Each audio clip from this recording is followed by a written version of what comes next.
India's Prime Minister Narendra Modi replied to the motion of thanks to India's in the Indian Parliament in the lower house, to the President's address, that is. And during his 130-minute-long speech, the Prime Minister tore into the false allegations of the opposition. He highlighted the achievements of his government over the last 10 years, and he laid the path that his government is going to take over the next 5 years. The Lok Sabha has been adjourned sine die after the culmination of the Prime Minister's reply to the motion of thanks to the President's address and also to the motion of thanks being adopted by the House. Now, DD India correspondent Dibyendu Mandal has this report. Prime Minister Narendra Modi entered the Lok Sabha amidst a roaring cheer from the Treasury bench on Tuesday. He delivered a 140 minutes long speech in the lower house of Indian Parliament, tearing down the false allegations made by opposition parties and enlisting the achievements of the BJP-led NDA government over the last 10 years. During his speech, Prime Minister Narendra Modi thanked the people of India for giving his government a third mandate. He also said that he would work even harder for the welfare of people of India. हमारी तीसरी term में इसका मतलब है हम 3 गुना speed से काम करेंगे।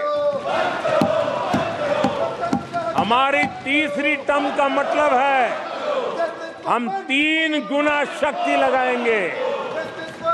हमारी तीसरी टर्म का मतलब है हम देशवासियों को 3 गुना परिणाम ला करके देंगे। PM said that the people of India has given a mandate against the Congress and in favor of the NDA. He highlighted on the floor of the House that Rahul Gandhi of the Congress is out on bail and Congress has taken refuge with lies. 24 के चुनाव में कांग्रेस के लिए भी इस देश की जनता ने जनादेश दिया है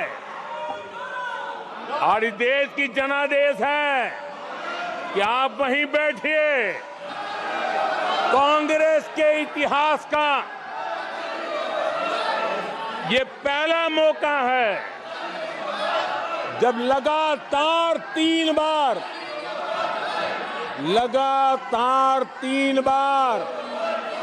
कांग्रेस 100 का आंकड़ा पार नहीं कर पाई है।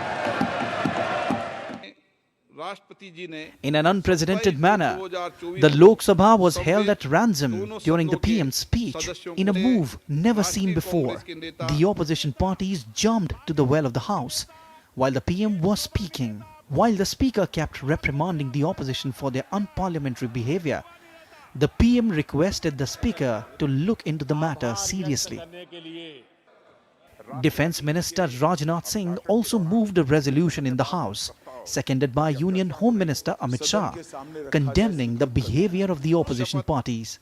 While the BJP leaders accused the opposition of taking to hooliganism, as they did not have facts to counter PM Modi. After the fiery speech of the Prime Minister on the floor of the lower house of Parliament, the Speaker has adjourned the Lok Sabha sine die. But all eyes tomorrow on the upper house, which is the Rajya Sabha, on the Prime Minister's reply to the motion of thanks on the presidential address to the Parliament. With camera person Keshav, this is Dibyendu Mandal from New Delhi for DD India. Well, the BJP leader Ravi Shankar Prasad has lashed out at the leader of the opposition, Rahul Gandhi, for his unruly behavior during the Prime Minister's speech in the lower house of Parliament. Honorable, the Prime Minister was interrupted so badly by the opposition, led by the new leader of opposition, designed not to allow him to speak. I completely commend the Prime Minister, the manner in which he spoke for 2.5 hours, outlined his vision of development for the country. But it is indeed a matter of great regret and also shame that you talk of democracy, you talk of constitution, you talk of your freedom being curtailed. On the very first session of the 18th Lok Sabha, you don't allow the Prime Minister to speak.